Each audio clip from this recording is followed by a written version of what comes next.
Some characteristics and features of Caliph Omar bin al-Khattab: he was tall, physically powerful, and a renowned wrestler. He was also a gifted orator who succeeded his father as an arbitrator among the tribes.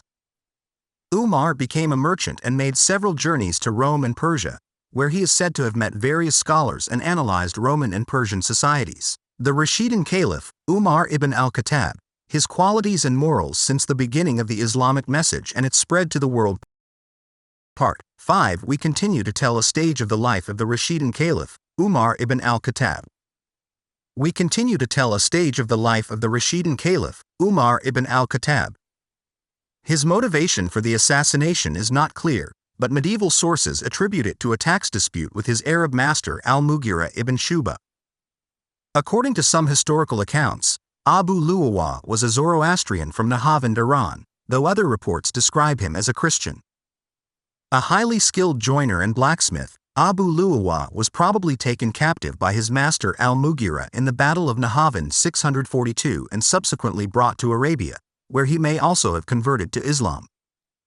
Other historical sources report that he was rather taken captive by al-Mughira in the Battle of al-Qadisiyah 636, or that he was sold to al-Mughira by Hurmuzan, an ex-Sassanid military officer who had been working for Umar as an advisor after his own capture by the Muslims. Although Medina was generally off-limits to the Ajam non-Arabs under Umar's reign, Abu Lu'lu'a was exceptionally allowed to enter the capital of the early caliphate, being sent there by al-Mughira to serve the caliph. When al-Mughira forced Abu Lu'lu'a to pay a kharaj tax of 2 dirhams a day, Abu Lu'lu'a turned to Umar to protest this tax. However, Umar refused to lift the tax, thus provoking Abu Lu'lu'a's rage. Although this is the reason given by most historical accounts for Abu Lu'lu'a's assassination of Umar, Umar's biased policies against non-Arab captives may also have played a prominent role. One day when Umar was leading the congregational prayer in the Mosque of Medina, Abu Lu'lu'a stabbed him with a double-bladed dagger. There are different versions of how this happened.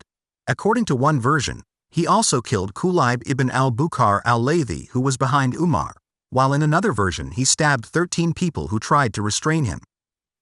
According to some accounts, the caliph died on the day of the stabbing, Wednesday 26 Dhu al-Hijjah of the Islamic year 23, or the 3rd of November 644 according to the Julian calendar, or the 6th of November 644 according to the Gregorian calendar, while other accounts maintain that he survived 3 more days.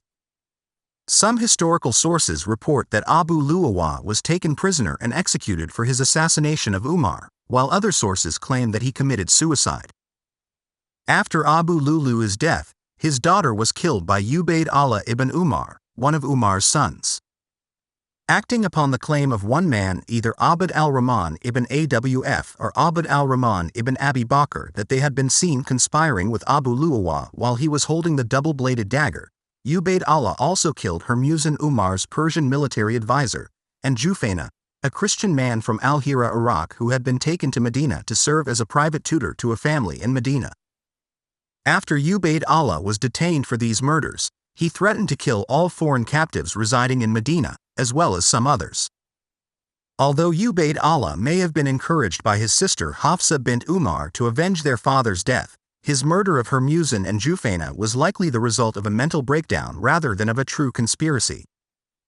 It was regarded by his peers as a crime rather than as a legitimate act of retaliation. In early 20th century scholarship, it was sometimes supposed that Abu Lu'lu'a had really been an instrument in the hands of a conspiracy, though not a conspiracy led by Hurmuzan, but rather one led by Ali, al-Zubair ibn al-Awwam, and Talha ibn Ubayd Allah. These men, who according to the historical sources were appointed by Umar himself as members of the council who would elect the next caliph, were thought by scholars to have conspired to overthrow Umar's reign and to put Ali in his place. This hypothesis, however, is rejected by more recent scholars. Nevertheless, while Ubayd Allah was subsequently acquitted of his crimes by Umar's successor Uthman r. 644–656, who considered the execution of Ubayd Allah an excessive measure in view of his father's recent assassination, Ali, among others, did protest against this and vowed to apply the regular punishment for murder if he were ever to be caliph. Umar was buried at the Green Dome in al-Masjid al-Nabawi alongside Muhammad and the Caliph Abu Bakr, by the permission of Aisha given to his son Abdullah ibn Umar on Umar's request. I stop at this point today. Until next time, stay curious, stay informed, and keep exploring the world's incredible stories. Soon we will publish Part 6. Thank you for watching.